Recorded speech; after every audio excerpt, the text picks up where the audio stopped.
por varias cosas, pero entre ellas pues el reconocimiento de este esfuerzo que está haciendo el Centro de Estudios Constitucionales de la Suprema Corte por elevar los temas del derecho constitucional y por visibilizar los temas de familia pues desde esta perspectiva, ¿no? En donde ha habido gente muy destacada, pues como Dolores Higareda, que ha hecho un trabajo enorme en el tema de proyectar sentencias que tienen que ver con este contenido. Ese es un tema, y le agradezco mucho al centro, Sofía Treviño, por este esfuerzo colaborativo, y también porque me da mucho gusto que esto se conecte con el trabajo que estamos haciendo aquí en el Departamento de Derecho de transversalizar la perspectiva de derechos humanos. Derechos humanos no es un tema que tenga que ver solamente con una disciplina que se imparte, una manera técnica de entender esta parte del derecho constitucional o internacional, sino también es una perspectiva que queremos transversalizar en la mayoría de los contenidos de los programas que ofertamos, especialmente de la licenciatura. Entonces, en esta gran y virtuosa alianza que tenemos con el Centro de Estudios Constitucionales, es para nosotros muy importante esta perspectiva, y agradecemos el honor de que la Ibero haya sido incluida también como parte de este seminario. Les agradezco a su directora Ana María Ibarra, y bueno, pues darle la bienvenida también a Guadalupe Barrena, que es la defensora de derechos universitarios de la UNAM, Carlos Ríos, un gran experto académico que pues nos ha acompañado muchas veces en muchas aventuras aquí en la Universidad Iberoamericana, y desde luego pues a nuestro profesor, nuestro académico Ricardo Ortega, otro gran especialista. Ya no quito el tiempo para las cosas que se tienen que decir, sustantivas. Gracias. Bienvenidos. Hola, muy buenas tardes. Gracias por acompañarnos hoy con todo y la tormenta, y muchas gracias a la gente también que nos escucha por streaming. Pues básicamente hoy es la cuarta sesión del Seminario Permanente de Derecho y Familia, y como comentó el doctor Caballero, estamos muy felices de tener aquí a estas personas que nos acompañan el día de hoy. El tema de hoy es capacidad jurídica y familia. En el centro trabajamos en una línea de investigación sobre derecho y familia, pero entendemos que el derecho de familia no es solo aquel que está en el código, básicamente, ¿no? Reconocemos que el derecho de familia toca muchos otros ámbitos del derecho que normalmente no entendemos que son derecho de familia, pero que consideramos es necesario analizar también en este contexto. Es por eso que hoy vamos a analizar la sentencia que declaró el estado de interdicción, la inconstitucionalidad del estado de interdicción, que es reciente, y otro amparo que también trata sobre accesibilidad de las personas con discapacidad, al sistema de justicia. La idea no es discutir a profundidad las sentencias, en tanto que nosotros ya las hemos hecho llegar a ustedes y también las tenemos disponibles en la página del centro, sino más bien cuáles son esas discusiones que todavía quedan pendientes a partir de estas resoluciones, pero sí introducirlos un poquito a qué fue lo que la Corte dijo en estos casos y por qué es importante analizarlo también desde el derecho de familia.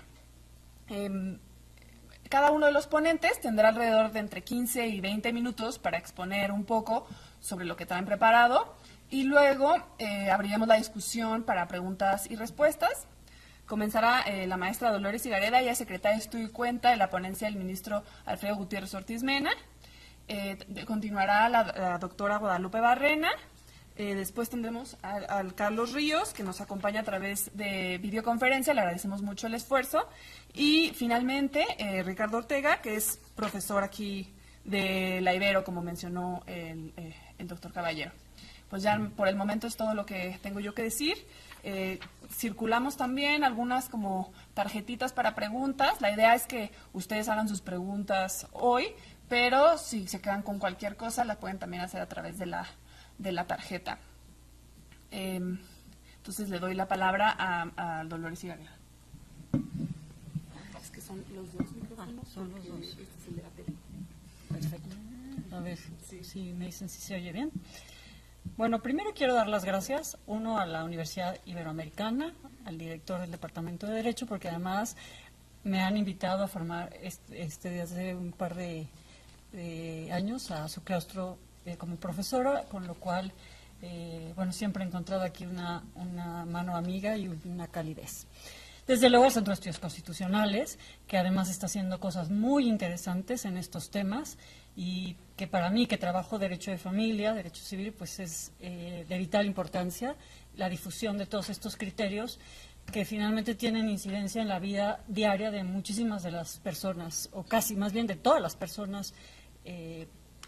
Entonces, considero que esa difusión y ese acercamiento de las sentencias, de los criterios, va a permitir esa cercanía para conocer también los derechos que se tienen en el ámbito del derecho familiar. Y bueno, evidentemente a mis compañeros y compañeras de mesa, que conozco, y conozco su trabajo, su valía académica e intelectual, entonces seguramente será muy enriquecedor. Bueno, dicho esto, entro en materia. A ver, yo quisiera hacer un recuento de ciertos precedentes para entender cómo se llegó finalmente a la declaración de inconstitucionalidad de la figura de interdicción. Es decir, la Suprema Corte va construyendo de alguna manera paso por paso, escalón por escalón, para llegar a determinar un criterio. Claramente, como sabemos, en nuestro sistema, los casos nos van presentando la oportunidad de pronunciarnos. Algunos, y hablo porque estoy en la Corte, pero entonces, algunos dan como más tela para abordar y para abordar y para abordar. Otros son más raquíticos y no se puede llegar a lo que uno quisiera, pero finalmente ahí están, y es interesante ver cómo hemos llegado desde el 2012, que fue la primera sentencia, al menos la que yo tengo como detectada, que sí es un parteaguas, al 2019 para declarar la inconstitucionalidad del estado de interdicción. Si hay otras anteriores, alguna de pleno, no me voy a referir a ella, y las sentencias que yo he escogido, no va a ser una narración exhaustiva, sino simplemente los escalones para saber cómo llegamos al momento actual. Las sentencias que yo he escogido son de la primera sala, porque en la primera sala se trabajan los temas de derecho familiar. Entonces, de alguna manera, son los apropiados para esta mesa. No quiero decir que en la sala y en pleno no haya interesantes también discusiones y sentencias. Yo empiezo con un amparo que, aunque no está directamente vinculado al derecho de familia, sí estaba vinculado a la concepción del modelo social, la primera vez que la Corte se pronuncia, asumiendo la Convención como un paradigma para interpretar todo lo que tiene que ver con la discapacidad. Ese es un amparo, doy el dato 410/2012, se fue resuelto el 21 de noviembre de 2012. En esa es la primera vez, que se utiliza el modelo social y de derechos. Se hace referencia a la Convención sobre los Derechos de la Persona con Discapacidad y nos da una serie de conceptos que luego van a ser utilizados en las demás sentencias, como es accesibilidad universal, diseño para todos, el respetar la diversidad, la no discriminación, la igualdad, la inclusión. Y hay una frase por ahí muy interesante que nos dice que la discapacidad no es una enfermedad, y lo dice con todas sus letras. Quizá a veces se pierde, pero ahí está en el fraseo. Finalmente, en este amparo lo que se dice es que en la ley de inclusión se establece un artículo en el que se dice que está prohibida la discriminación contra personas con discapacidad en el otorgamiento de seguros de salud y de vida. Ese es como el cimiento, a mí me parece, para empezar a entender los demás asuntos bajo esa perspectiva del modelo social y de derechos. Posteriormente, al poco tiempo, viene ya el amparo en revisión 159/2013, normalmente ya se conoce en público como el caso Ricardo Adair, que es muy conocido, en el que se determinó que el régimen de interdicción, que es aquí una de las sentencias que se dieron para analizar, el régimen de interdicción admitía una interpretación conforme. Era la primera vez que bajo ese modelo de derechos humanos, modelo social y de derechos humanos, la Corte estudiaba la figura de la interdicción, que, como sabemos, en la tradición civil es muy antigua, y tiene sus raíces en el mismo derecho romano. Entonces, es una figura con la que hemos convivido, asumiéndola como parte de nuestra cultura y de nuestra infraestructura intelectual, por llamarla de algún modo.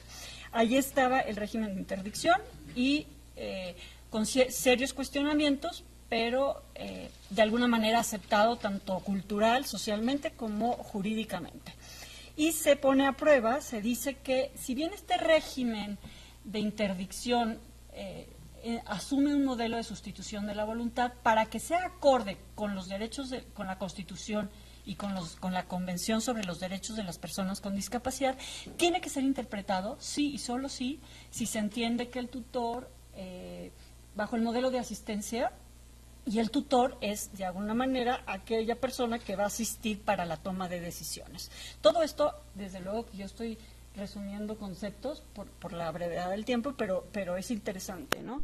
Y el juez tiene que determinar qué tipo de actos va a realizar la persona con plena autonomía y qué actos tiene que realizar con asistencia del tutor. Esas como son las líneas básicas. Habla de que en los exámenes periódicos que están previstos en la legislación procesal se puede revisar si esos actos se pueden ampliar o no. Y además, el tema aquí es que esos actos en el Código Procesal también implican el examen médico. Pero bueno, ese es uno de los puntos también débiles en torno al modelo anterior. Bueno, todo el modelo anterior es terrible, pero bueno. Finalmente seguimos y creo que hay dos amparos que son interesantes. Uno, porque finalmente se dice pero nos vamos, fíjense, del 2013 nos vamos al 2015. O sea, en ese inter tenemos como, no había asuntos, también no es que todos los asuntos lleguen a la Corte, algunos llegan a la Corte y dan la oportunidad de pronunciarse, pero pues muchos se quedan, o no llegan ni siquiera a jurisdicción civil y otros ni siquiera llegan ya, evidentemente, hasta la Corte. En otro amparo posterior, que es de 2015, se hablaba del reconocimiento judicial de un concubinato de una persona con discapacidad. Esta persona con discapacidad, por lo que se puede saber un poco del expediente, estaba yo creo que internada o de alguna manera no estuvo presente en todo sino que todo fue a través de su tutriz.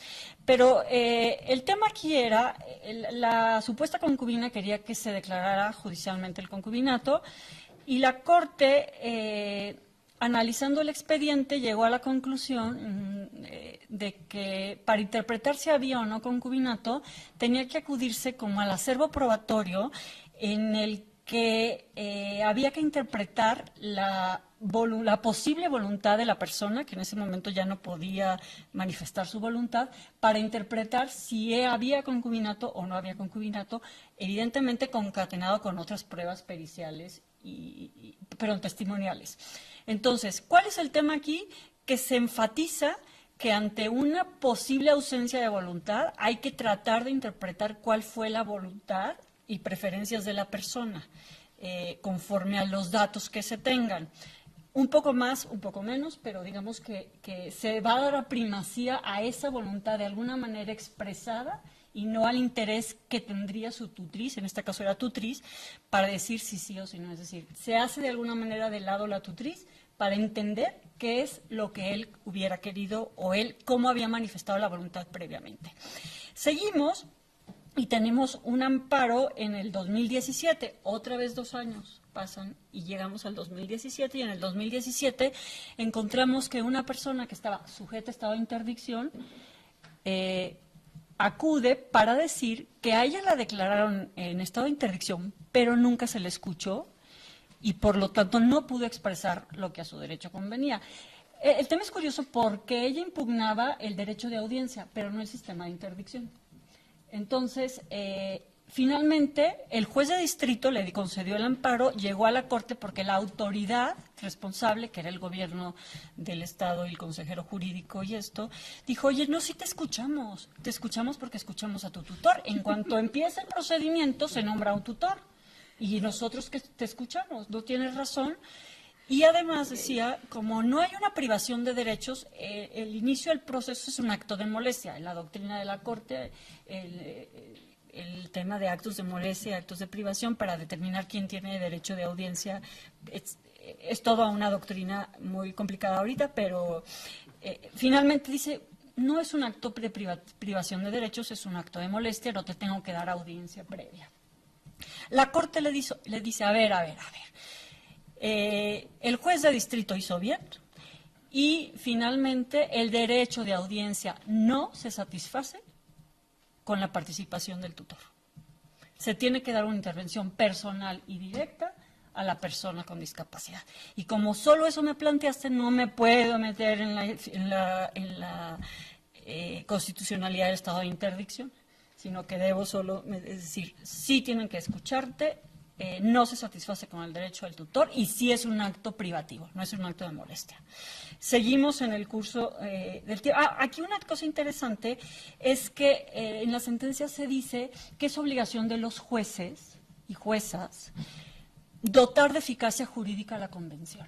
Es decir, no hay que solamente aplicarla, sino buscar aquella manera en que efectivamente sea eficaz, valga la redundancia, porque si no tenemos una convención aparentemente muy bonita, que no hay modo de que aterrice en los casos concretos, entonces hay que hacer operativa la convención.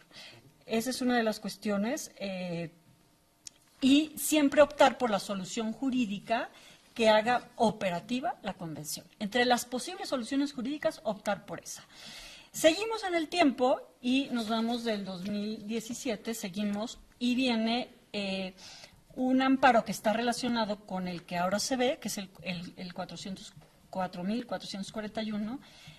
Hay uno previo, que es el 3.788, del 9 de mayo, en el que se habla de una condición de salud mental que produce una desventaja procesal porque no se dio oportunidad para probar esa desventaja, que esa condición de salud implicaba una discapacidad, así lo decían en la demanda, y no se dio oportunidad para probar esto y por lo tanto desde el inicio se le negó en justicia ordinaria y en la justicia constitucional también el amparo. Entonces, se pone un estándar que se retoma en este amparo, que seguramente va a ser tema ahora de comentario con mis colegas de la mesa. Y finalmente, en este amparo, en el estándar, lo que se dice es que el juez puede advertir que hay una persona con discapacidad por sí mismo, y entonces está obligado a poner los medios, hablando procesales, que tenga a la mano para remediar esa desventaja.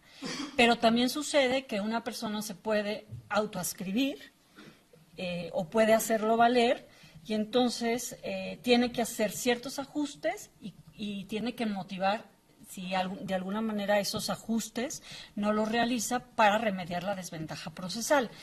Es decir, tiene que analizar si tiene una discapacidad, si esa discapacidad produce una desventaja, si esa desventaja está corregida por medio de la ley y, cosa muy interesante, primero tiene que corroborar si tiene competencias para poder remediar esa desventaja. Grosso modo, esos son los puntos. Y tenemos otro que ha pasado desapercibido, que también es un peldaño interesante, que es de marzo del 2019. Se falló el mismo día que el 1368, el de discapacidad, y ese es interesante también porque en este caso es una mujer que tiene acondroplasia y es un pleito entre dos hermanas, una de ellas tiene acondroplasia y finalmente el pleito es por violencia. Una dice, las dos se llega a la conclusión que las dos son generadoras de violencia familiar, viven juntas. Y una de las cosas que se queja esta persona que con la condición de acondroplasia es que le quitaron los ajustes que tenía en la casa para poder desenvolverse con soltura y poder hacer todas sus tareas habituales. Entonces, el juez que dice, bueno, hay un articulito ahí del Código Civil que dice que las sentencias tendrán que determinar la forma de restablecer la paz y la armonía familiar. El juez dice, pues, que vayan a terapia las dos. Es interesante porque se había determinado que primero se alejó a la que supuestamente era generadora de violencia y no se podía acercar a la casa, se tuvo que salir del domicilio y finalmente ya después dije, no, pues las dos son igualmente generadoras de violencia, vuelven a vivir juntas. y bueno, ahí seguramente iba a ser como una bomba explosiva, ¿no? Porque y entonces vuelven a vivir juntas, vayan a terapia psicológica y ¿y qué dice? Viene esta persona y dice, oye, me interpretaron mal el artículo que dice que la sentencia se determinará la forma de restablecer la paz y el orden familiar mediante la adopción de las medidas señaladas necesarias para la integración del grupo familiar. ¿Y por qué es interesante? Porque esta es una cuestión, este artículo tiene una dicción de alguna manera neutra. Entonces, ¿qué dice ella? No la interpretaron con perspectiva de discapacidad. Entonces, finalmente, me estás volviendo a poner en la situación en que yo estaba en desventaja. Entonces, lo que hace es que da ciertos principios básicos para que los jueces puedan abordar ciertas, digamos, disposiciones normativas neutras, pero con una visión con perspectiva de discapacidad y desde un modelo social. Entonces dice, oye, no solo toma en cuenta que aquí a las dos eran personas adultas mayores. Sí, las dos son adultas mayores, pero aquí además hay otra cuestión que es una discapacidad. Entonces, sí toma en cuenta, por ejemplo, que en las terapias se enfatice la inclusión, en fin, no me quiero extender más porque quiero llegar finalmente al de interdicción, que es el que, bueno, el que se falló también junto con este. ¿Por qué hice todo este recuento breve? Hay algún otro que se me escapa, pero creo que estos son los peldaños interesantes, porque, es decir, declarar el estado de interdicción inconstitucional no se construye en un día. Se va construyendo una doctrina constitucional en que se van poniendo los peldaños para entender los derechos de las personas con discapacidad y todo lo que conlleva la convención y cómo que hay que aterrizar la convención. ¿Cuál era uno de los mayores problemas o uno de los mayores retos o temores cuando se declaró que el estado de interdicción admitía interpretación conforme? Se decía que no había norma que aplicar, que si tú quitas el artículo del Código Civil, ¿cómo los vas a proteger? Con toda la discusión que lleva esto, ya aquí. Pero bueno, ¿cómo los vas a proteger?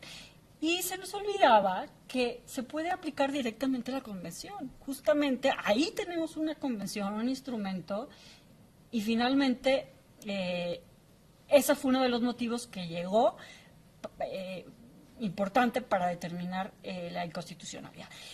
Finalmente, en este amparo, en el 1368, diagonal 2015, se aborda la interdicción y se da, claramente se dice que se abandona la reflexión anterior y se dice, en clave evolutiva, de una reflexión en clave evolutiva de derechos humanos, no podemos admitir que una norma discriminatoria pueda ser interpretada, admita interpretación conforme.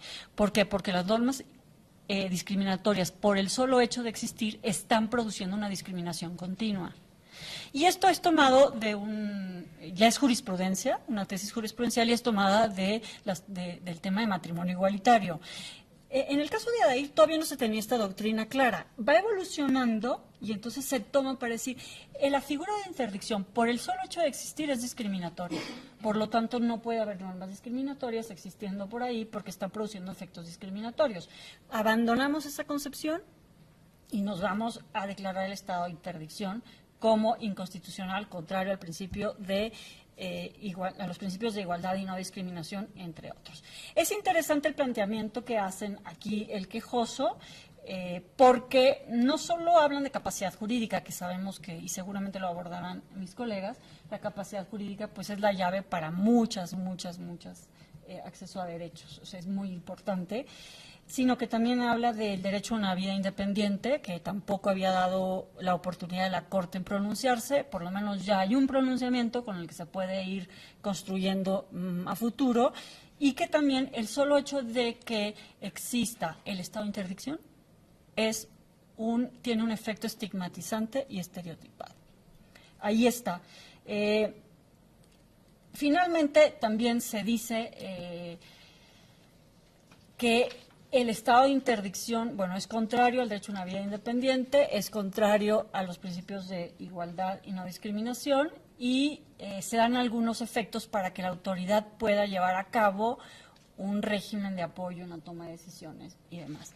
¿Qué pienso yo haciendo esta glosa del recuento de cómo la Corte ha ido evolucionando en su doctrina? A ver, pienso, ¿hay carencias, hay falencias? Desde luego, claramente. ¿Se va mejorando? También creo que sí.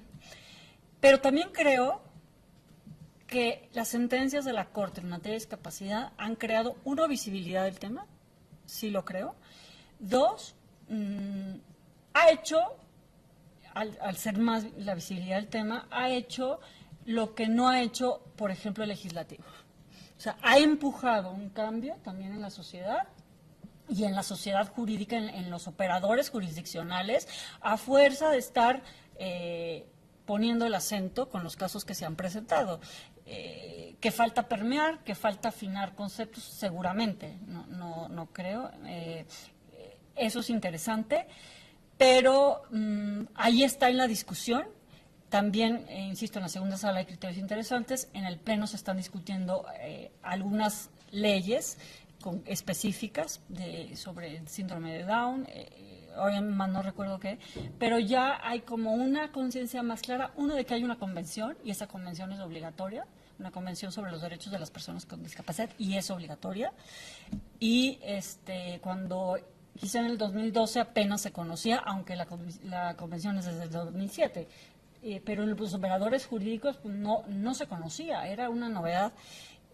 Por lo tanto, creo que al menos ya hay una base fuerte para seguir construyendo y para seguir empujando para que haya, para mí, un cambio legislativo sustantivo.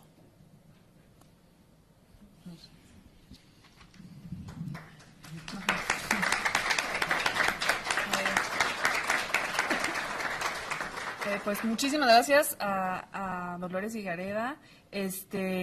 Pues sí, efectivamente le agradecemos también el recuento de la evolución de la jurisprudencia, porque esto es algo que también queremos destacar. La jurisprudencia en estos temas ha variado mucho durante el tiempo y esta época parece que es donde, estos últimos meses parece que han tenido cambios muy importantes, no solo en el estado de interdicción, sino tuvimos una decisión también el mes pasado muy importante, una que se dio creo que la semana pasada. Entonces, es muy importante tener en cuenta que estos temas, no es únicamente esta sentencia, sino que ha habido una evolución en estos temas y podemos evaluarla a la luz de los cambios, ¿no? Evaluar cuáles han sido los cambios y si los cambios han sido para bien y qué es lo que necesitamos todavía trabajar. Y específicamente me gustaría destacar lo que dijo Dolores en relación con como el tránsito de la doctrina de matrimonio igualitario a derechos de personas con discapacidad, lo cual ha sido muy interesante, porque si bien es una doctrina de igualdad, pues ha nacido también aspectos que tienen que ver con el derecho de familia, ¿no? Y ha tenido una importancia especial en las últimas sentencias que ha tenido la Corte en materia de derechos de personas con discapacidad. Ahora le doy la palabra a Guadalupe Barrena y continuaremos. A ver, vamos a... Sí, pero te paso porque para la tele. Súper. Muchas gracias. Voy a poner aquí mi cronómetro. Voy a tratar de ser muy breve, considerando pues quienes me acompañan en esta mesa. Entonces voy a decir poquitas cosas para no equivocarme tanto.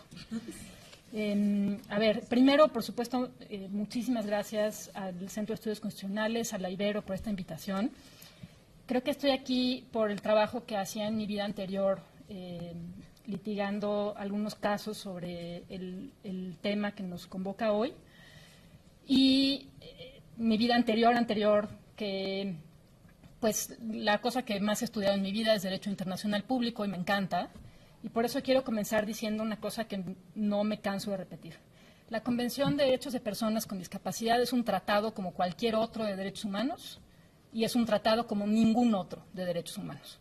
Representa en este momento la vanguardia de los mecanismos de Naciones Unidas para supervisar el cumplimiento de los derechos, tiene una arquitectura muy particular y unos efectos de esa arquitectura que no podemos soslayar. Voy a comenzar diciendo otra cosa que ahora ya no me voy a cansar de repetir. No todo en el mundo son ajustes razonables.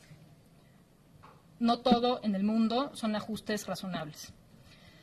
No soy experta en materia de igualdad sustantiva. Imagino que hay una doctrina muy desarrollada en ese campo sobre el término de ajustes razonables, pero la Convención de Personas con Discapacidad tiene unas puntualizaciones muy importantes que voy a comenzar hablando poquito del 44-41. Me parece muy oportuno que se discutan las texturas pues más detalladas de las disposiciones que están ahí en la Convención.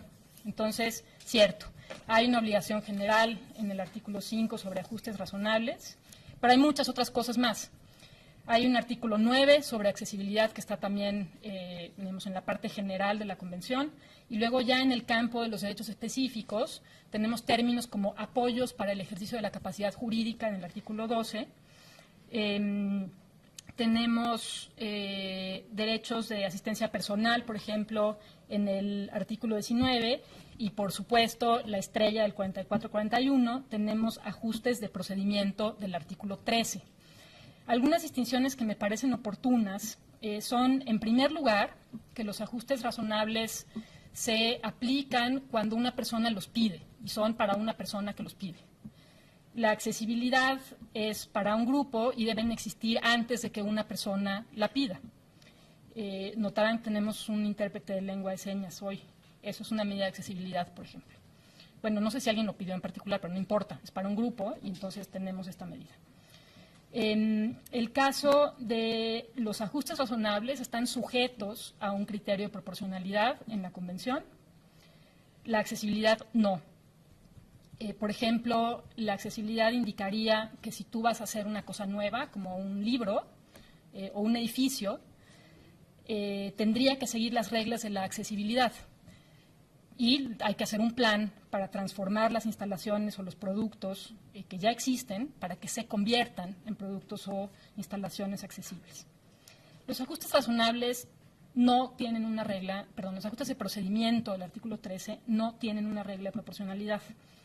Entonces, en el procedimiento, una persona que participa en el procedimiento en cualquier calidad, pues tiene derecho a participar en el procedimiento. Entonces, si el procedimiento en general no es accesible, no solamente porque la instalación es físicamente accesible, sino porque está en un idioma que no es accesible porque la persona requiere, por ejemplo, unos términos más fáciles para entender qué está pasando, o porque requiere un intérprete, etcétera, etcétera, entonces la persona tiene derecho a esas medidas. Entonces, el artículo 13, digamos, es la regla más específica que se aplica a la cuestión que plantea el 44-41. Y ya para arriba, pues hay otras obligaciones generales. Entonces, yo creo que es importante desarrollar la sensibilidad de que no todas las obligaciones para cumplir los fines de la Convención están hechas iguales. Hay algunas distinciones. Voy a pasar ahora al asunto 1308 y voy a ser muy puntual. Ya se lo he dicho a Dolores y Gareda antes, pensé que este día nunca llegaría. Fin, ya, es mi comentario. La distancia que hay, me parece, entre la resolución de este asunto que nos convoca hoy y el asunto de Ricardo Adair es como el día y la noche, básicamente. Yo he usado, y lo digo con mucho respeto, pero he usado la resolución de Ricardo Adair en mis clases de Derecho Internacional, por ejemplo, cuando tocamos el tema de la interpretación de los tratados. Hay unas reglas sobre cómo se tienen que interpretar los tratados. Hay un tratado que explica cómo se tienen que interpretar los tratados. Y yo creo que es importante que en el contexto del desarrollo pues de la aplicación del derecho constitucional mexicano, pues también permee la técnica de cómo se interpretan los tratados. Eso requiere, por una parte, creo, pues pasar de cierto dogmatismo con el que luego nos encontramos entre abogados para hablar sobre qué dicen las reglas del derecho internacional. Cierto dogmatismo me refiero tanto a la, digamos, a veces tratamos las reglas internacionales como si fueran impermeables o como si hubiera una autoridad última que interpreta los tratados. Eso yo creo que es una lectura que no favorece el dinamismo, el desarrollo de las reglas, y una prueba de ello pues, es el asunto que nos toca hoy. Si no fuera concebible que hay un dinamismo en la interpretación de las reglas, pues no habría sido posible superar el criterio de la decisión de Ricardo Adair. Entonces, por ejemplo, yo creo que vale mucho la pena destacar cómo en la sentencia que vemos hoy, pues se aprecia muy claramente cuáles son los efectos de una regla que lisa y llanamente dice que todas las personas son iguales ante la ley y que todas las personas tienen capacidad jurídica. Entonces, eso lo combinamos con los dos elementos más importantes de la constitución del objeto y fin del tratado, que son, por una parte, eliminar la discriminación y, por otra parte, el respeto por la voluntad y preferencias de las personas. Y entonces tenemos que no es aceptable una interpretación del tratado que diga que hay unas cuestiones en donde no tenemos por qué respetar la voluntad y preferencias de las personas, que es básicamente lo que decía Ricardo Adair. Eso es una contradicción abierta, no solamente con el texto, sino con el objeto y fin del tratado, y entonces me parece una noticia fabulosa que ya tengamos otros elementos de interpretación en la Suprema Corte. Quisiera decirles también que eso no significa, desde luego, que el artículo 12, donde se captura el derecho a la igualdad ante la ley, la capacidad jurídica, pues está aislado. Ciertamente el comité de la convención pues ha sido muy explícito en trazar los puentes que hay entre el artículo 12 y otros elementos de la convención, y me parece que en la medida en la que esos puentes se puedan rastrear en la aplicación de los casos concretos, vamos a desarrollar categorías más finas que el derecho constitucional mexicano ahorita describe como ajustes razonables, pero que hay otras herramientas pues más adecuadas, yo creo. Ok. Les voy a decir nada más 3 cositas más. La primera es que, efectivamente, ya comentábamos hace un momento, hay una oración así de pasada en la sentencia de hoy que dice, suponiendo o asumiendo o algo así, que la protección es un fin constitucionalmente válido, quién sabe qué. O sea, sigue, ¿no?, la resolución. A ver, yo pienso que sería muy oportuno abrir unas preguntas sobre si efectivamente, en el contexto de la protección de los derechos de las personas con discapacidad, la protección es un fin constitucionalmente válido. En particular, pienso que yo no sé mucho de derechos de la infancia, pero cuando oigo protección, pues me suena como que tiene algo que ver con los derechos de la infancia. Y por otro lado, también sé que hay una discusión que siempre también es bueno introducir sobre la distinción entre el interés superior de la niñez, que es la regla de oro en la protección de derechos de la infancia, con la otra regla de oro de las personas con discapacidad, que es el respeto a la mejor interpretación de su voluntad y preferencias. O sea, siempre una persona tiene voluntad y preferencias, nos toca a nosotros averiguar cuál es esa voluntad y cuáles son esas preferencias, hacer la mejor interpretación posible y en ese contexto hacer que la persona pueda hacer su voluntad. Los derechos son una cuestión de poder, no son una cuestión de protección. Y de hecho, cuando esto se lo escuché decir a un colega, si uno pone así control buscar en el texto de la Convención de Discapacidad, la Convención solo dice que hay que proteger el ejercicio de los derechos, no hay que proteger a las personas, porque pues, son personas. Entonces, claro, entre todos nos protegemos y por eso tenemos protección social para todos, etcétera, como una interpretación así muy amplia sobre la solidaridad, pero no me parece que eso sea lo mismo que crear un objetivo de proteger a las personas con discapacidad. Luego, una cosa que también me parece interesante es el asunto de que en el caso que nos convoca hoy, Ernesto vivió una cosa súper, o sea, debe ser súper traumático. Ernesto contrajo matrimonio y luego alguien dijo, oye, no te puedes casar. O sea, no puedes ejercer tu derecho a la vida familiar. Y menciono esto porque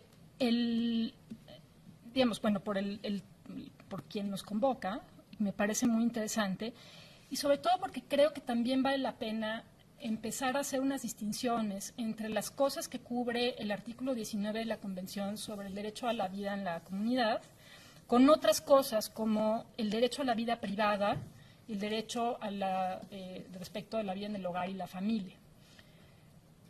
curiosamente el comité, aquí me voy a meter en problemas, pero voy a asumirlo. El comité de la convención, cuando explica el contenido del derecho a la vida privada, pues es muy escueto, básicamente habla como de datos personales, pero en realidad en la tradición, pues, digamos, general de derechos humanos, vida privada, pues es el lugar de donde se desprenden los derechos, entre otras muchas cosas, pues digamos, al libre desarrollo de la personalidad, el hogar y la familia, por supuesto, y esas cosas existen, pues desde luego no inconexas el artículo 19, pero me parece que el artículo 19 tiene unas relaciones también muy explícitas en el contexto de la desinstitucionalización. No estoy segura, yo creo que ahorita me van a corregir la plana, pero creo que es un asunto que vale la pena comentar. Por otro lado, me llama mucho la atención, y esto solo lo pongo así como una pregunta, no porque sea relevante en el asunto de hoy, sino porque me parece un asunto relevante como de la ley de amparo. Y es una conversación que yo he tenido con colegas dedicados a este tema. El asunto de la suplencia y la queja en el amparo, pues me causa unos problemas así muy importantes, porque si estamos diciendo que hay que respetar la voluntad y la preferencia de las personas y la capacidad jurídica, esto y lo otro, y luego sacamos las resoluciones por suplencia de la queja, no puedo explicar completamente por qué, siento que puede haber una contradicción ahí, pero en todo caso creo que vale la pena pensar un poco más sobre eso.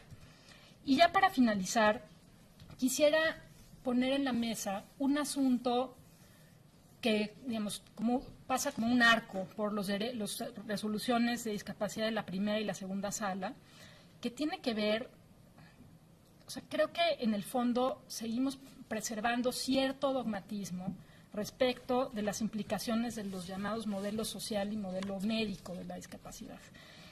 El hecho es que las deficiencias existen, y ese es el punto de partida para crear un entorno de derechos para personas con deficiencias que se enfrentan a barreras en el entorno, pero eso no significa que el aspecto médico de la discapacidad no exista. Yo creo que muchas personas con discapacidad plantearían que hay un aspecto médico y que pues no conviene ignorarlo.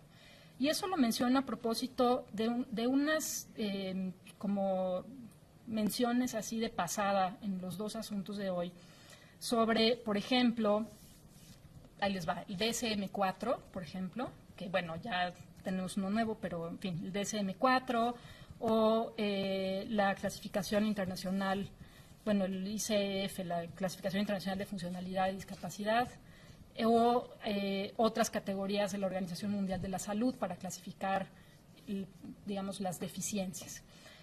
Este es un tema, digamos, la urgencia por clasificar con un diagnóstico médico una deficiencia, la que sea, pues yo creo que amerita mucha reflexión. Por una parte, en algunos contextos, por ejemplo, como en el contexto de la seguridad social o incluso en el contexto de la aplicación de ajustes razonables, podría ser importante tener una lectura clara de ese diagnóstico, pero en realidad lo que realmente queremos saber es cuáles son las barreras. Y es hora de que termine yo mi presentación. Lo que realmente queremos saber es cuáles son esas barreras, o sea, cuáles son las condiciones que excluyen a las personas del ejercicio de sus derechos. Y el hecho de asumir que hay un tránsito limpio y directo entre un diagnóstico médico y la identificación de las barreras me parece un error. Pero en todo caso, para muchas cosas se necesita una clasificación y esa clasificación, pues algún contacto va a tener con el contenido de la medicina. Esa reflexión yo creo que está todavía, pues, iniciando, ojalá eso sería positivo, pero en todo caso, pues está pendiente. Solamente quiero hacer un comentario más sobre la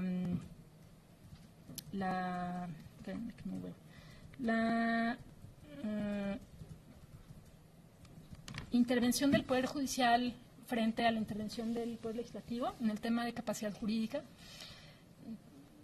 Tal vez no va a ser popular lo que voy a decir, pero yo la verdad creo que en el avance de la jurisprudencia de la Corte no solamente avanza la ley, avanza una visión concreta de cómo atender, cómo se ve una persona legalmente que no está interdicta y que tiene apoyos, que tiene salvaguardias, etcétera.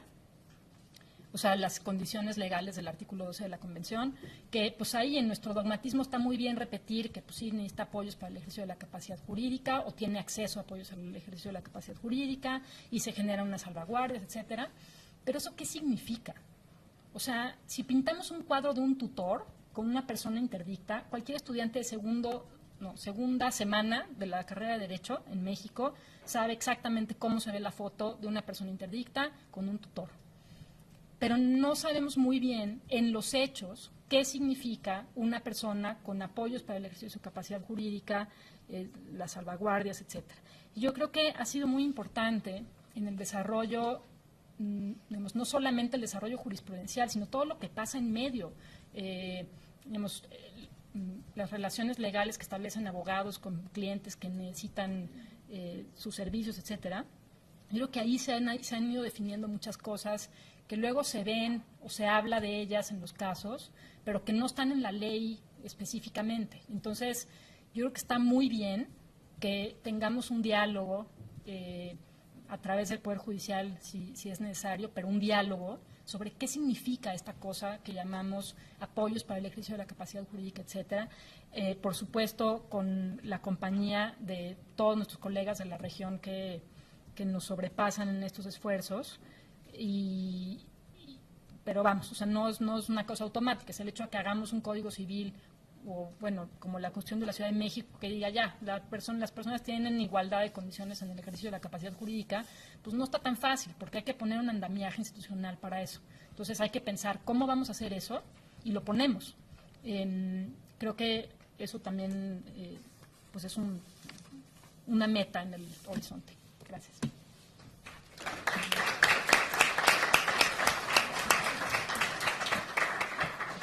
Muchas gracias a Guadalupe Barrena. Ahora le daremos la palabra a Carlos Ríos. No sé si nos escuchas desde allá.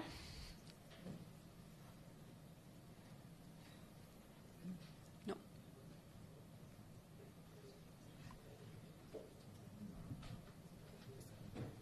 Nosotros no lo oímos ahí. Sí, ese es el problema. Nosotros no te escuchamos a ti. Déjame nada más verificamos esta situación. Si nos puedes ayudar hablando para que podamos estar seguros.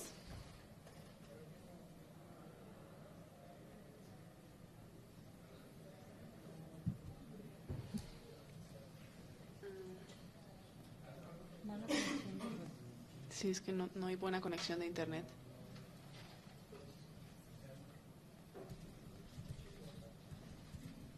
Es que se oye poquitito. No se entiende nada. No, o sea, yo oigo que hay, o sea, que está hablando, pero no, o sea, está muy bajito. La misma imagen está muy pequeña. Ahí está. ¿Está logrando escuchar? ¿Sí? Sí. Bueno. Sí, ya te escuchamos. Ahora sí ya. Bueno, me voy a quitar estos audífonos. ¿Me oigo en eco? ¿Bien? Sí.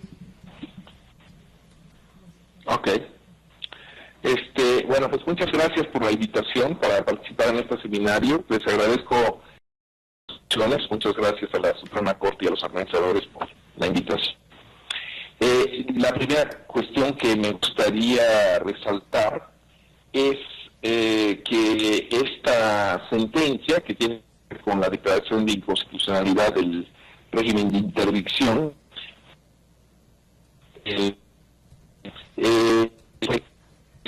también es sencillo.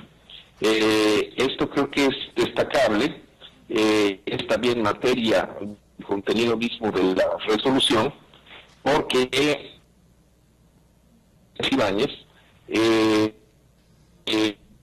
la práctica del Poder Judicial se da justamente a partir de la inteligibilidad de sus resoluciones y de la manera en que éstas están motivadas y fundamentadas. Y creo que este es un planteamiento fundamental para nuestra actual democracia también, en la medida en que precisamente la accesibilidad a los contenidos de las resoluciones están diciendo, pues es una forma en la que pues el gobernado tiene justo la posibilidad de acceder a pues los contenidos y a una aprobación precisamente de la actividad jurisdiccional, ¿no? Precisamente uno de los contenidos o uno de los principios fundamentales del Poder Judicial como portador de elementos democráticos tiene que ver con el que se constituye como un poder contramayoritario, es decir, un poder que preserva antes que nada los intereses de la persona, ¿no?, que acude precisamente a solicitar la protección de los derechos que considera que han sido vulnerados. Y en este sentido me congratulo que se haya ya adoptado en esta resolución específicamente esta necesidad de considerar que pues el lenguaje sea accesible. Eso es clave.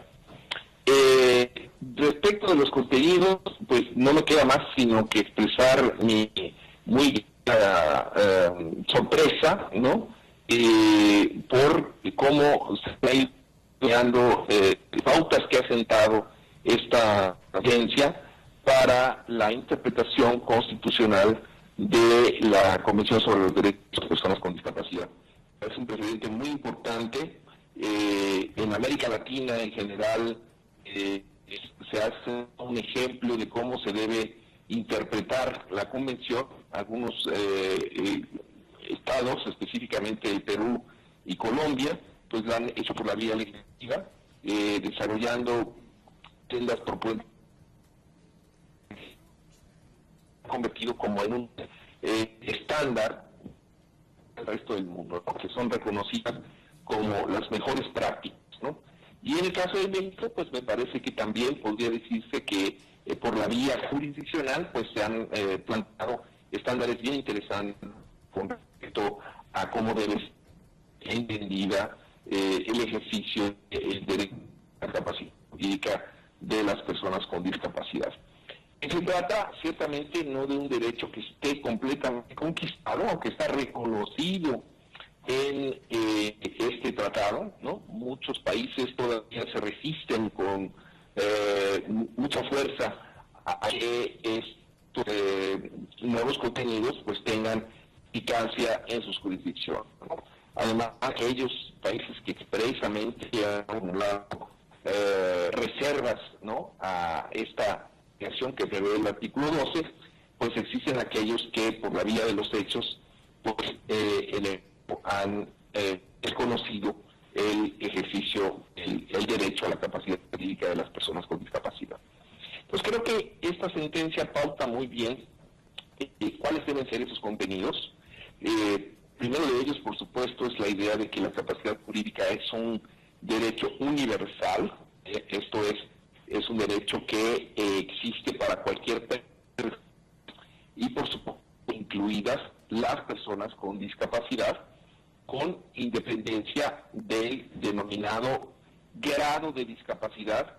Es un lenguaje que es inconsistente, sino más bien inconsistente con la convención, porque el lenguaje apropiado sería hablar con independencia del apoyo que esa persona necesite para el ejercicio de la capacidad jurídica. Eso es un componente que reconoce esta resolución, el hecho de que es universal, que es para todas y todos, y que no depende de los grados de apoyo. Eso me parece clave, ¿no?, porque precisamente muchos estados han interpretado proveído en el sentido de que, bueno, cuando no sea posible que la persona exprese su voz, entonces pues no será operativo este derecho. Y pues me parece que sí, esta resolución pues reconoce esa universalidad en el sentido, ¿no? Enseguida vuelve a considerar algo que es muy difícil entender por parte de los operadores del derecho, ya se hacía alusión a que de la curatela y de la tutela y de las formas de sustituidas datan del derecho romano, ¿no? Ha sido muy difícil de entender, sobre todo por los juristas de la tradición civilista, esta idea de que la capacidad jurídica no es un concepto fáctico, ¿no? Sino que se trata de un concepto normativo, es un concepto similar al concepto de igualdad, ¿no? El concepto de igualdad hace alusión a un derecho en el sentido normativo. No podemos decir que porque existan desigualdades en los hechos prácticas, eso se torna un reconocimiento de que eso se tenga que ver reflejado en el orden normal, sino que se trata justamente de un concepto que trasciende los hechos, ¿no? Es un concepto normativo. Y en ese sentido, el concepto capacidad jurídica tiene que estar desvinculado del concepto capacidad mental, ¿no? Que eso es un planteamiento súper importante que recoge esta función y que me parece articula muy bien y que expresa muy bien y que justamente lo relaciona con la constelación de la legislación antidiscriminación, ¿no? Que eso es también muy importante que esto se conceptualice de esa manera. En el entendido de que solamente las personas que tenemos alguna discapacidad, pues somos evaluados en nuestra supuesta capacidad para efecto de tener acceso a los derechos fundamentales. Si se va a hacer una evaluación que no sea discriminatoria, pues a todos nos tendrían que evaluar en algún momento dado para ver respecto de cómo está nuestra capacidad para en efecto acceder a este importante derecho, ¿no? Y creo que pues algo del derecho a la capacidad jurídica, y eso pues por supuesto sería absolutamente discriminatorio. Entonces, en ese sentido es muy importante ese reconocimiento de que la capacidad jurídica no es un concepto fáctico, es un concepto normativo y que es predicable de todos y todas por el simple de ser personas con independencia de su capacidad mental o cualquier otra cosa, ¿no? En ese sentido, la tradicional división entre lo que es la capacidad de goce y la capacidad de ejercicio, los abogados estudiamos de acuerdo con la clásica teoría de Bonnecas, pues con este nuevo concepto del derecho, pues empieza a entrar en crisis, es necesario ingresar a recategorizar desde el derecho civil pues toda esa transición, ¿verdad? Otra pauta que me parece súper importante que esta resolución destaca es el tema de los apoyos para el ejercicio de la capacidad jurídica, ¿no? Y aquí es de delicada situación porque muchos países han confundido el tema de la toma de decisiones apoyada, el apoyo para la toma de decisiones, con salvaguarda para el ejercicio de la capacidad jurídica. Y no es así como está diseñado el artículo 12 de la Convención sobre los Derechos de las Personas con Discapacidad. Básicamente, la cuestión tendría que pensarse, ¿no?, justo en qué tipo de medidas, qué tipo de mecanismos va a reconocer el derecho, ¿no?, para que la voluntad de las personas con discapacidad sea correctamente entendida. Eso es el tema de el derecho a recibir apoyos para el ejercicio de capacidad jurídica. Las adecuaciones que se tengan que hacer por efecto de que la persona tenga la posibilidad de entender los actos jurídicos en el que está involucrada y también de hacer justamente esos derechos de una forma adecuada a sus y el tema de las salvaguardas es diferente justamente a esa primera expresión. Entendería que el tema de los apoyos del ejercicio de la capacidad jurídica, como saben ustedes, son siempre voluntarios, es decir, el reconocimiento de la capacidad jurídica significa que las personas con discapacidad pueden involucrarse en transacciones jurídicas sin necesidad de apoyos. Apoyos no son algo que pueda ser impuesto a las personas con discapacidad. Si bien, por ejemplo, la observación general número 1 del Comité sobre los Derechos de las Personas con Discapacidad plantea que pueden existir medidas de accesibilidad universal para el ejercicio de la apoyo de toma de decisiones, para el apoyo de toma de decisiones, esto no significa que los apoyos puedan ser impuestos a una persona, ¿no? Estos beneficiarían a todas las personas y no solamente a quienes tenemos alguna capacidad. En ese me parece que la resolución también pauta muy bien el sentido de cómo deben ser entendidos los apoyos. Por supuesto, será materia, ¿no?, de una importante desarrollo que tenga que hacer el legislativo, y ahí sí pues están los límites, ¿no?, de pues una resolución judicial que no puede verse con cómo en concreto, ¿no?, se va a ejercitar esta facultad de legislar sobre los tipos de apoyos que reconocerá el derecho positivo mexicano, ¿no? Pero ciertamente pautea bien en vía de principio los distintos conceptos y los instrumentos que son necesarios para esta discusión. El tema, pues, por supuesto, las salvaguardas tiene que ver justo con la posibilidad de que puedan establecerse mecanismos que eviten una cosa específicamente, que haya violaciones al ejercicio de la capacidad. Entonces, las salvaguardas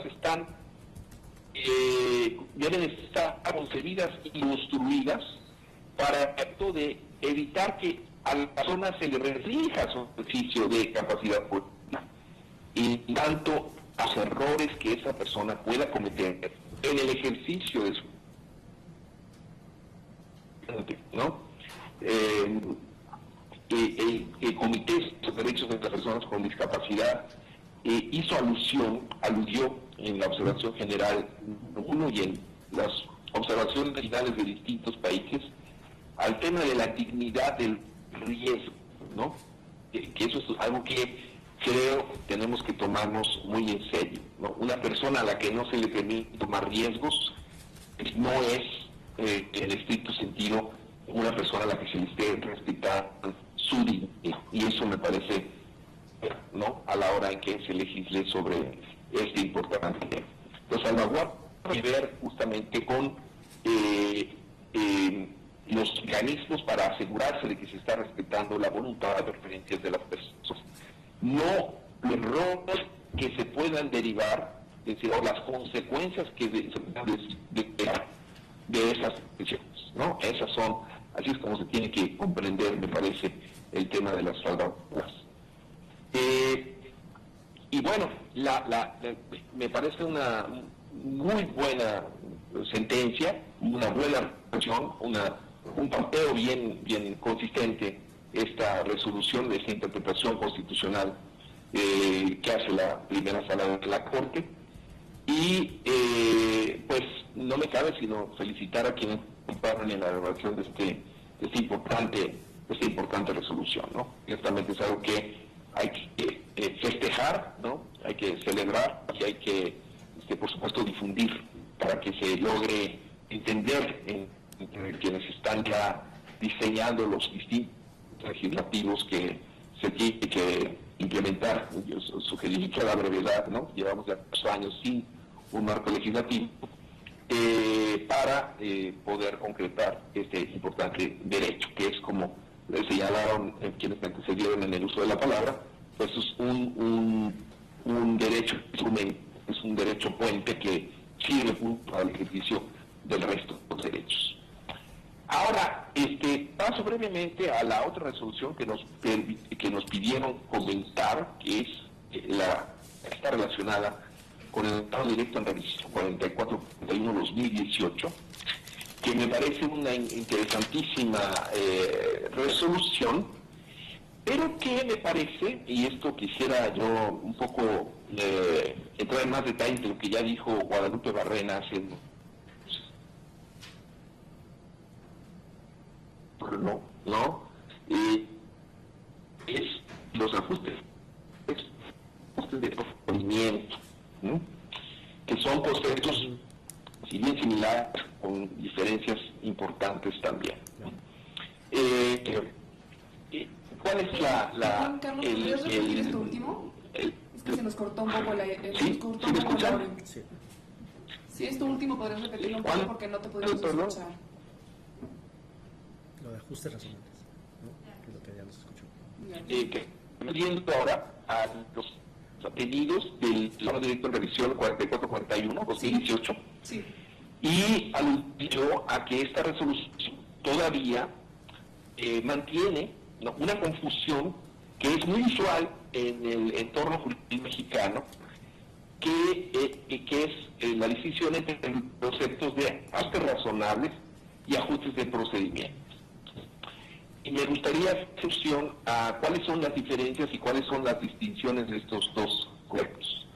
Bueno, primero, respecto a las similitudes, como saben ustedes, los ajustes de procedimiento y los ajustes razonables se parecen en la medida en que son medidas individualizadas para garantizar el ejercicio de un derecho, ¿no?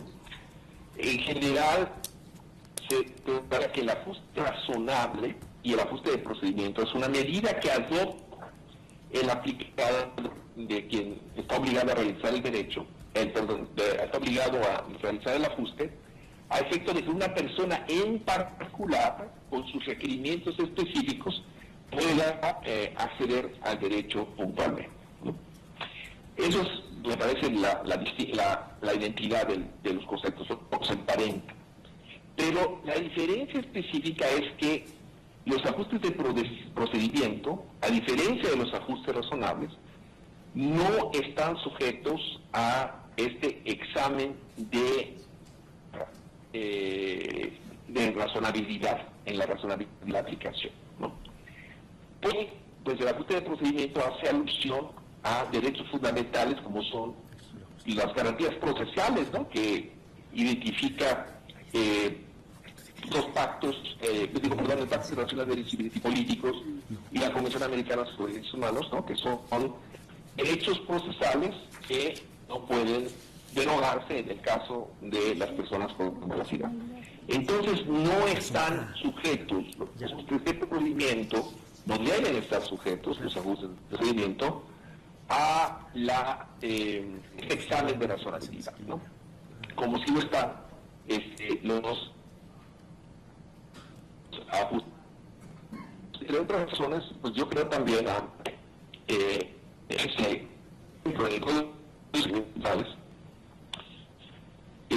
pesar de que se insistió muchísimo en que se tenía que hacer la distinción, se introdujo este concepto que es contrario a la convención, que es ajustes razonables de procedimiento, lo cual es un error conceptual, es un error jurídico y es un error que tiene consecuencias para la violación de derechos fundamentales, ¿no?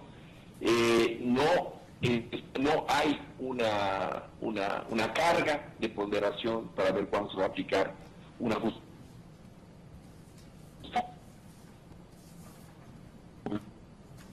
Que las personas con discapacidad puedan tener acceso a los distintos derechos.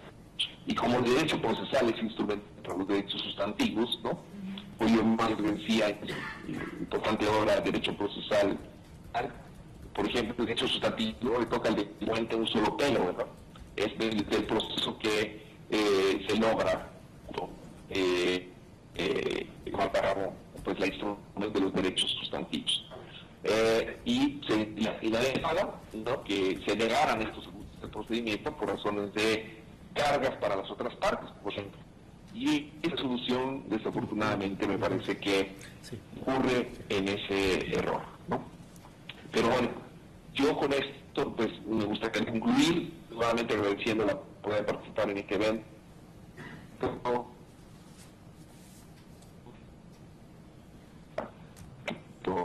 Y conversar con ustedes, ¿no? Muchísimas gracias, Carlos. Les pido una disculpa a ustedes y a Carlos por la mala conexión, pero creo que nos quedó claras cuáles son tus ideas. En especial me gustaría destacar lo que dijo Guadalupe Barrena y Carlos en relación con los problemas de distinción entre ajustes razonables y ajustes de procedimiento. Me parece que es todavía algo que tenemos que ajustar y que mejorar. Y le doy la palabra ahora a Ricardo Ortega para que nos dé unas reflexiones, y él es el que nos ayudará a abrir la sesión a preguntas y respuestas. Me gustaría recordarles que las preguntas y las respuestas son del público, pero también entre los ponentes, y les quedan algunas dudas respecto a las ponencias de cada quien. Gracias. Muy buenas tardes a todas y a todos. Antes que nada, quiero agradecer al Centro de Estudios Constitucionales y desde luego al Departamento de Derecho, de donde soy orgullosamente académico investigador de tiempo completo, por la invitación a este seminario. Y antes que cualquier cosa, pues quisiera ser transparente en lo que digo, ¿no? Y me gusta plantear siempre desde dónde hablo. Soy académico investigador que tiene un pie en el tema de derechos humanos, pero otro pie en el activismo a favor de los derechos de niñas, niños y adolescentes. Y eso se los planteo desde ahora porque buena parte de lo que voy a decir tiene desde fondo ese proceso de interpretación, ¿no? Desde luego no soy especialista en temas de derechos de personas con discapacidad, así que desde luego me honra muchísimo estar en esta mesa porque he aprendido mucho con la lectura de las sentencias que nos ha propuesto el Centro de Estudios Constitucionales y desde luego con la charla con Las y el colega que nos acompaña esta tarde. Y desde ahí un poco también les digo otra cosa, si utilizo algún concepto de forma indebida, también les voy a pedir que me lo puedan indicar, porque eso también creo que va construyendo conocimiento y es importante. A ver, me parece muy importante analizar el tema que se ha puesto sobre la mesa esta tarde. Recuerdo que cuando se presentó la metodología del seminario sobre familia, derecho y familia, se había planteado la idea de buscar que los temas de familia se comunicaran. Y esto habría una enorme oportunidad, o abre una enorme oportunidad para comunicar temas como igualdad de género, violencia familiar, derechos de personas con discapacidad o temas de niñas, niños y adolescentes. Y este ejercicio y este diálogo me parece muy importante. Por eso me llamó un poco la selección de las sentencias, que me parecieron magníficas además, ¿no? Por ejemplo, la sentencia que proyectó Dolores, que nos ha expuesto ahora, ¿no? Que fue de la que fue ponente el ministro Alfredo Gutiérrez Ortiz Mena, sobre el tema de la inconstitucionalidad del tema de interdicción. Me parece que es una maravillosa sentencia. Y la otra sentencia del ministro Cosío también me parece muy interesante. Sin embargo, me parece que ambas sentencias ponen en el centro el tema de capacidad jurídica relacionado con derechos de personas con discapacidad. Y yo lo que quisiera el día de hoy, y justo para tratar de no repetir y un poco no discutir un poco sobre la misma base que mis colegas lo han hecho esta tarde, quisiera tratar de ir tendiendo un poco lo que sería una propuesta incluso para el propio Seminario de Derecho y Familia, que es luego pensar, por ejemplo, las figuras jurídicas como la capacidad jurídica y sus implicaciones en diversos aspectos. Capacidad jurídica vinculada con personas con discapacidad, pero también capacidad jurídica pensada, por ejemplo, con personas mayores, o capacidad jurídica pensada con derechos relacionados con temas de igualdad de género, etcétera, etcétera, ¿no? Es decir, y por supuesto, aspectos relacionados con niñas, niños y adolescentes, que es justo lo que me propongo hacer esta tarde. Es decir, tratar de explorar las posibles conexiones de los obstáculos a la capacidad jurídica que se presentan en niñas, niños y adolescentes y personas con discapacidad, en donde yo veo algunos puntos de conexión, me parece que son muy importantes. Entonces, de ahí, que yo creo que los temas de capacidad jurídica pues tienen enormes puentes de comunicación en relación con otros derechos, ¿no? Y creo que se pueden establecer algunos paralelismos en términos, particularmente lo voy a hacer con la sentencia de interdicción. Entonces, a propósito de lo que se ha puesto sobre la mesa, también voy a tratar de poner sobre la mesa algunos aspectos de provocación que abiertamente intentan generar o provocar la discusión respecto a lo que se ha venido diciendo esta tarde. Y para eso, lo primero con lo que quisiera empezar es poniendo sobre la mesa un tema que me parece muy importante. Creo que ambas sentencias que hemos discutido esta tarde ponen sobre la mesa la importancia de demoler conceptos y la necesidad de reconstruirlos. Las sentencias que hoy analizamos, por supuesto, me parece que tienen en común que de alguna forma deconstruyen y proponen alternativas para la reconstrucción de conceptos que tradicionalmente han estado vigentes en el derecho civil. Interdicción, capacidad jurídica, tutela, curatela, existencia y validez de actos jurídicos. Es decir, son temas que uno pensaría que son temas privativos del ámbito del derecho civil, pero que al ser analizados desde la perspectiva del derecho constitucional, honestamente tienen que transformarse.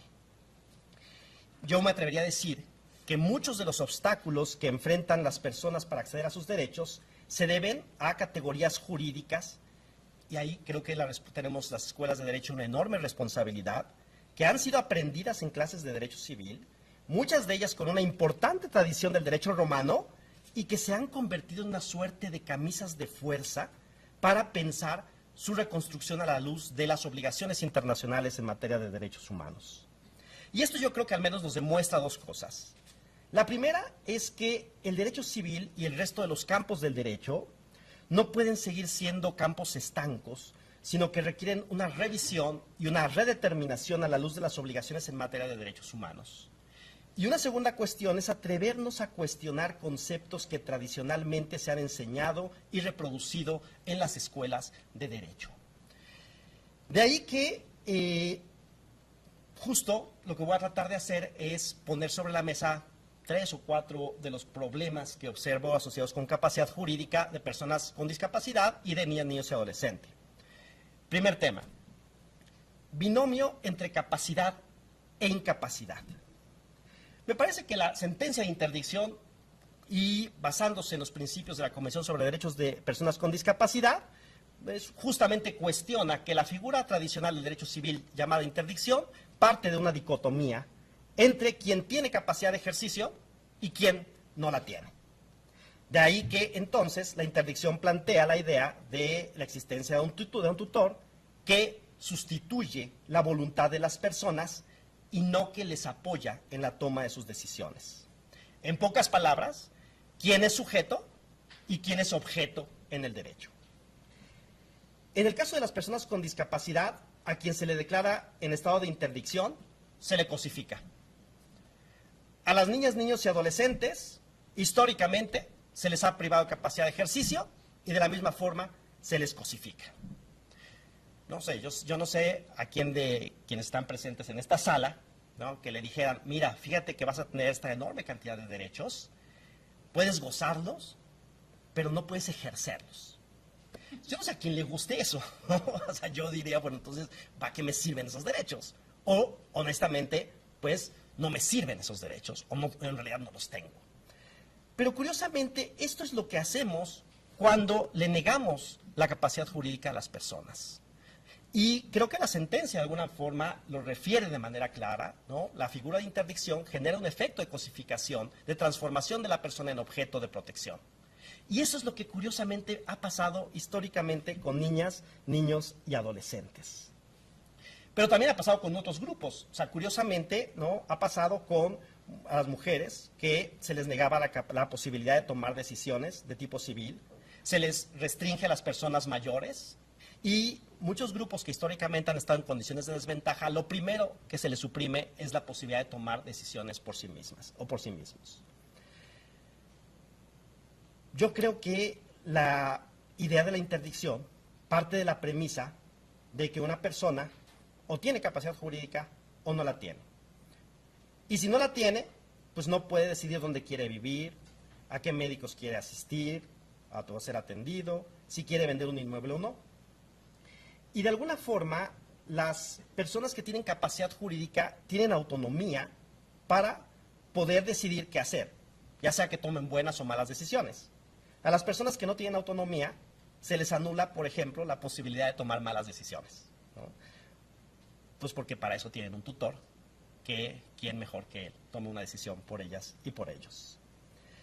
Yo lo que creo es que la sentencia, al declarar la inconstitucionalidad del sistema normativo de interdicción, como reconoce la sentencia, es decir, la sentencia dice no se trata de una figura aislada, sino que forma parte de un sistema normativo, y yo diría de un sistema normativo basado en una concepción que anula básicamente a las personas, como sucede en buena medida con el paradigma médico-asistencialista del enfoque de personas con discapacidad.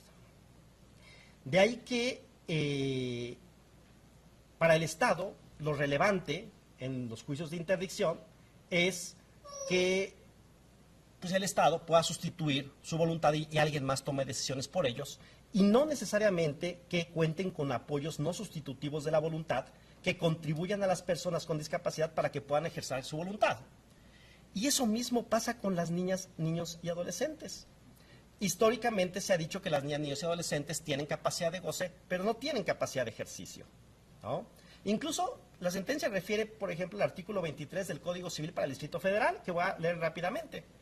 La minoría de edad, el estado de interdicción y demás incapacidades establecidas por la ley son restricciones a la capacidad de ejercicio que no significan menoscabo a la dignidad de la persona ni a la integridad de la familia. Los incapaces pueden ejercer sus derechos o contraer obligaciones por medio de sus representantes. Pues qué bueno que nos aclaran que no se pierde la dignidad de las personas a través de la ausencia de capacidad de ejercicio, ¿no? Y en tema de niños, curiosamente, sucedía lo mismo. Me parece que de manera progresiva se ha desarrollado un concepto llamado autonomía progresiva. Y el concepto de autonomía progresiva me parece que reconoce que niñas, niños y adolescentes, por supuesto que tienen voluntad y por supuesto que deben tener derecho a expresarla.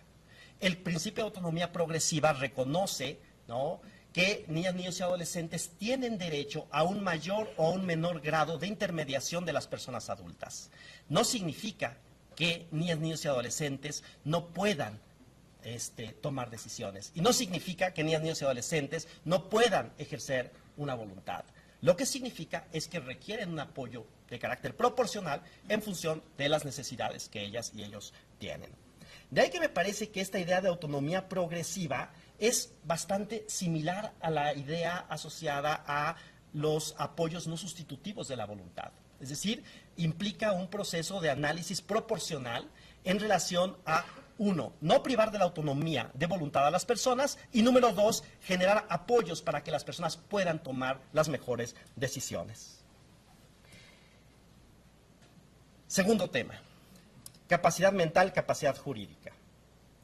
Curiosamente, ya lo decía Carlos hace un momento, con niñas, niños y adolescentes pasa un poco lo mismo que se exponía respecto a personas con discapacidad. Y entonces, ¿no?, la psicología infantil, por ejemplo, ha reconocido que niñas, niños y adolescentes tienen ciertas características respecto a sus procesos de desarrollo cognitivo y emocional, ¿no?, y que esto en realidad se ha interpretado como una ausencia de capacidad intelectual o de madurez para tomar decisiones por sí mismos. Yo creo que justamente pensar en conceptos como la autonomía progresiva nos ayudan a superar este enfoque de capacidad, incapacidad, y a reconocer el carácter normativo que tiene la idea de capacidad jurídica que ha expuesto Carlos Ríos hace un momento. Ahí yo diría que hay un tercer punto que quiero poner sobre la mesa. El paralelismo entre el principio de interés superior y el concepto de ajustes de interés superior para garantizar la mayor voluntad de las personas, es decir, voluntad y preferencia de las personas. Y yo ahí, por ejemplo, difiero con Guadalupe en una cosa que seguramente discutiremos, que además me parece muy interesante, y es que yo creo que los temas de niñas, niños y adolescentes no son un tema de protección, son temas de derechos. Y creo que justo con las niñas, niños y adolescentes ha pasado un poco lo mismo que pasa con personas con discapacidad. Se había pensado que eran temas de protección y no temas de derechos. Y cuando hablamos de interés superior de niñas, niños y adolescentes, muchas veces se piensa que el interés superior implica la mejor decisión para el niño. Y esto muchas veces se plantea desde un enfoque moralista o desde lo que es mejor para las personas adultas, y no lo que pone en el centro la garantía integral de derechos de niñas, niños y adolescentes. Yo creo que en esa medida ambos principios en realidad ponen en el centro la misma cuestión. ¿De qué forma las decisiones que se adoptan garantizan la integralidad de derechos de personas con discapacidad o de personas, de niñas, niños y adolescentes, ¿no? Es decir, y nuevamente lo que creo que se pone en el centro es la condición bajo la que se expresa la voluntad de las personas. De ahí que autonomía progresiva y interés superior sean conceptos que se han desarrollado de manera paralela, por ejemplo, en el caso del Comité sobre Derechos del Niño. Una última cuestión, para ya no extenderme demasiado, sobre otro paralelismo que advierto. Ajustes de procedimiento y adecuaciones procesales. Curiosamente, en el caso de niñas, niños y adolescentes sucede exactamente lo mismo con personas con discapacidad. Muchas veces los procedimientos tienen que adecuarse, ¿no? Yo me acuerdo en algún caso que me tocó defender, ¿no? Que me decía un juez de lo familiar, oye, ¿pero tú crees que el interés superior justifica que yo rompa una regla procesal? Pues si no significa eso, entonces no sé qué signifique. O sea, pues lo otro es que sea poesía. Entonces, pues sí, por supuesto que puede significar modificaciones procedimentales. Y de ahí que justo, pues eso nos mete en varios problemas, porque implica afectaciones en el contradictorio, y esto generalmente genera tensiones respecto a las formulaciones tradicionales y las reglas procesales convencionales, y que, por otra parte, requieren un poco el mismo enfoque de activismo por parte del Estado, es decir, implican obligaciones ex oficio. Es decir, hay una serie de obligaciones que son fundamentales para que niñas, niños y adolescentes puedan acceder a la justicia en condiciones de igualdad sustancial. Y esas condiciones, y ahí creo que podemos discutirlo, pero me parece que le tocan al Estado y le tocan activarlas al Estado. De tal manera que, entonces, los ajustes a procedimiento y las adecuaciones procesales, si bien es cierto, pueden implicar en ocasiones desequilibrios procesales, me parece que están ancladas a la misma idea, ¿no? Cómo generar marcos de oportunidad, de acceso a la justicia en condiciones de igualdad, de acceso a debido proceso, que son fundamentales para garantizar el acceso a la justicia de ambos grupos.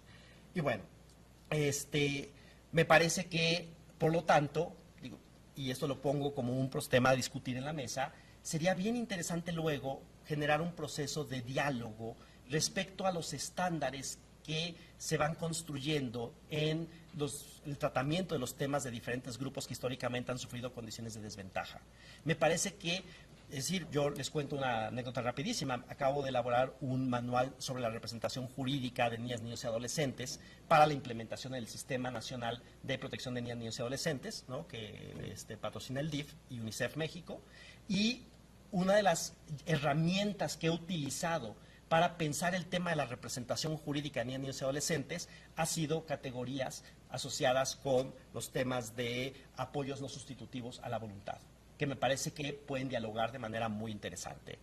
Desde luego no se trata de establecer que todo lo que funciona para el tema de niñas, niños y adolescentes servirá necesariamente para personas con discapacidad o pueblos indígenas o personas mayores. No estoy diciendo eso, lo que estoy diciendo es que ese diálogo puede fortalecer un análisis y una teoría jurisprudencial que analice los fenómenos de la desigualdad desde una perspectiva mucho más integral. Eso es un poco lo que quería poner sobre la mesa. Muchas gracias.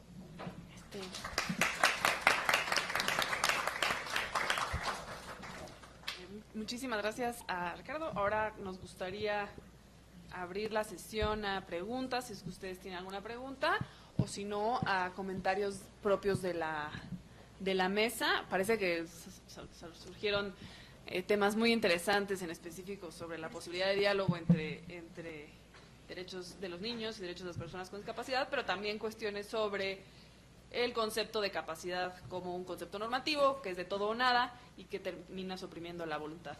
Entonces, le doy la palabra. Gracias. Antes que nada, felicitar al Centro de Estudios Constitucionales por hacer posible esta mesa de expertas y expertos, que creo que es muy valiosa. Y, bueno, solamente unas preguntas muy rápidas. Sobre lo que mencionaban de la perspectiva de hacer este cambio de chip entre el modelo médico y el modelo social, sobre todo para operadores jurídicos, ¿cuáles serían las herramientas para detectar las barreras a las que se enfrentan las personas con discapacidad? Sé que es una pregunta muy compleja, pero Y después, ¿ustedes conocen algunos países que tengan buenas prácticas respecto al desarrollo de apoyos y salvaguardas? Me gustaría conocer sus comentarios y, por último, saber su opinión respecto a la importancia de la formación de abogadas y abogados en el tema de discapacidad y, sobre todo, en la perspectiva de derechos humanos y del modelo social, porque creo que para los operadores jurídicos tener demandas bien hechas y personas que sepan interpretar y desarrollar estos derechos sería muy importante para poder tener buenas sentencias. Gracias. ¿Alguien más? Porque tenemos poco tiempo, entonces si alguien más tiene una pregunta, les agradecería de una vez para que las podamos contestar de manera conjunta. Bueno, empezamos con estas. ¿Alguien le gustaría comenzar? Sí. Los dos micrófonos, si se puede, por favor. Bueno, yo pienso que seguramente, no voy a decir una cosita nada más, porque yo pienso que sería muy pertinente escuchar a Carlos sobre este tema.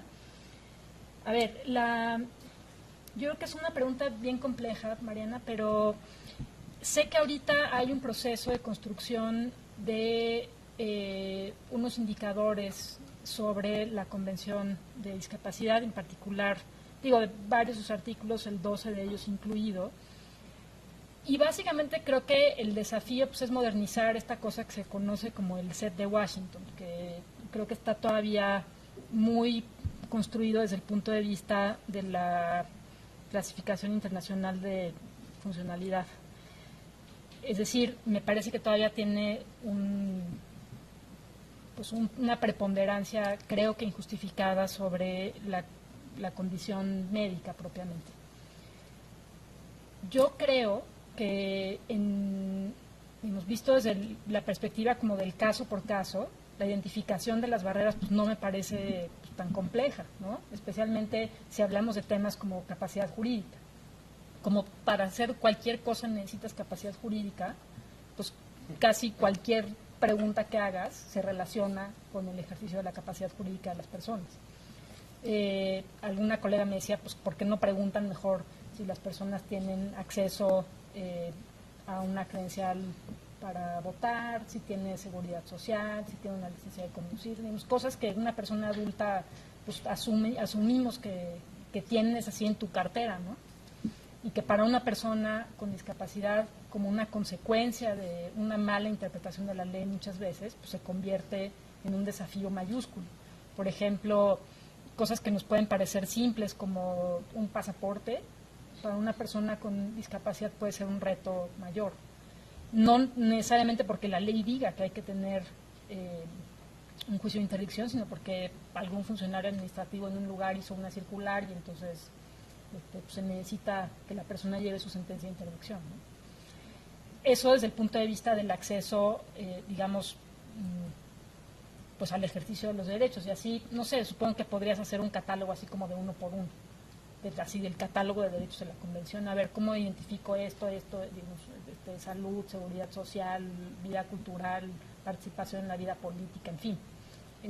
Como al final de cuentas, pues el artículo 2 está hasta arriba del catálogo específico de derechos, pues te los barres completitos. Y yo creo que eso podría ser una estrategia, caso por caso.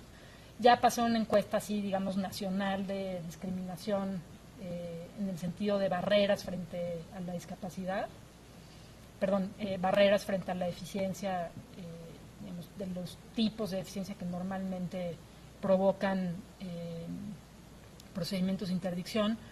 Pues sí creo que hay que pensarlo un poquito más y creo que el desafío está pues en esto, digamos, en las prácticas que pues había que empezar en algún lugar, había que empezar pues con esas medidas que tenemos ahorita, pero lo importante creo es pasar al siguiente paso y eso pues es todo un reto. Muchas gracias. Carlos, ¿quisieras dar respuesta a alguna de las preguntas? Sí, muchas gracias, Mariana, por la pregunta. ¿Me escucha? Sí. ¿Logran escucharme? Sí. Bueno, bueno, creo que los retos son enormes para la implementación adecuada del artículo 12. Ciertamente compré este tema al gremio de los abogados y abogadas,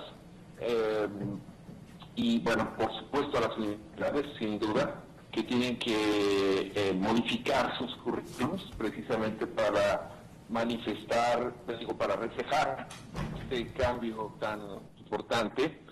No solamente me parecería en las clases de Derecho Civil en concreto, sino incluso de Teoría del Derecho, ¿no? Este nuevo sistema, este nuevo derecho reconocido en la Convención, pues pone a qué teorías garantistas del derecho, incluso de la talla de Luigi Ferraioli, ¿no? Si ustedes consideran teoría de los derechos fundamentales, pues habría que hacer una revisión de esa teoría a la luz de pues este nuevo principio del nuevo derecho, ¿no? Este elemento del orden jurídico internacional. Y bueno, también además de los abogados, toda la cuestión de aquellas personas que por diferentes razones están institucionalizadas de por vida, ¿no? Una mirada a eso que lo he estado viendo en algunos países, elevadamente Brasil, en el que hay más de 10.000 personas adultas privadas de la libertad en instituciones en las que se ven obligadas a vivir, ¿no? Por el hecho de tener una discapacidad. Un proceso de desinstitucionalización pasaría también por la creación de una red, ¿no?, de servicios que permitan justamente contar con modelos de apoyo del sistema, ¿no? Sin duda, en la implementación de este derecho en los países que vayan regulando y generando marcos jurídicos, un capítulo puntual y específico que se tiene que comprender es el tema de la implementación, que desafortunadamente yo no he visto reflejado en los mejores propuestas legislativas de Perú y Colombia, por ejemplo, ¿no? Países tienen ciertamente personas que por abandono ancestral en esas instituciones que funcionan como depósitos, pues ciertamente es un reto enorme, ¿no?, para realmente no dejarlas atrás y verdaderamente incluirlas en ese tema, ¿no? Que la experiencia, hay experiencia acumulada, ¿no?, de toma de decisiones apoyada, ¿no?, realizadas por ejemplo, autores como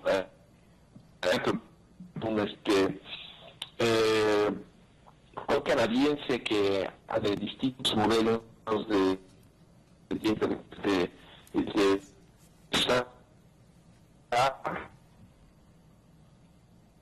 decisión, ¿no?, que podrían también establecerse para algunos tipos de discapacidades intelectuales, ¿no?, y otras medidas, ¿no?, que podrían ser adaptadas, ¿no?, para el ejercicio de la capacidad jurídica. Y otro modelo que me parecería interesante que viéramos, el del ombudsman personal, que tiene implementado Suecia, ¿no?, que ha hecho modificaciones a esa figura. Yo recuerdo que cuando formaba parte del Comité sobre los Derechos de las Personas con Discapacidad, no eliminamos esa práctica porque todavía el ombudsman personal podía en algunos casos sustituir la abogada de la persona, pero esto lo han modificado ahora y creo que sería muy interesante ver cómo está justo esa práctica, ¿no? En fin, son muchísimas dimensiones en las que hay que incidir, ¿no? Por ejemplo, todo el tema de la sexualidad de personas con discapacidad intelectual. Hoy por hoy en México es un delito de relación sexual con discapacidad intelectual, ¿no? Entonces, pues todas esas revisiones que se tienen que hacer a administraciones legislativas, por supuesto a las leyes de salud, a las todavía existentes crisis de salud mental en varias entidades federativas de México y, por supuesto, a la Ley General de Salud, por lo que hace a el tema del consentimiento informado, que también pues pasa por el tema de capacidad jurídica, ¿no? Entonces sí que los retos son súper importantes y queda un muy grande que... Ok, pues Carlos, no sé si lo estoy interrumpiendo. Muy bien, muchísimas gracias. Sí, me parece que muchos temas quedan pendientes y específicos su relación con la vida privada familiar, me parece, ¿no? Temas de relaciones sexuales, pero también temas de institucionalización que siempre salen a la mesa y cómo las familias o no se ven afectadas por un modelo de sociedad que no responde a estas necesidades y que necesitamos como tomar cartas sobre la mesa. Y pues queda también el tema de la educación, que por eso estamos haciendo estos seminarios a la par con universidades, porque parece que la formación jurídica necesita responder a estas transformaciones. Y entonces les quiero dar las gracias a los ponentes. Acá tengo unos reconocimientos que me gustaría entregarles y también a los asistentes, como estamos presionados de tiempo. Aquí voy a concluir la sesión y de parte del Centro de Estudios Constitucionales y de la Ibero les agradecemos mucho haber venido y a los que están escuchando vía streaming o vía Facebook también les agradecemos mucho haberse conectado y a la gente que está aquí hoy. Hasta luego, muchas gracias.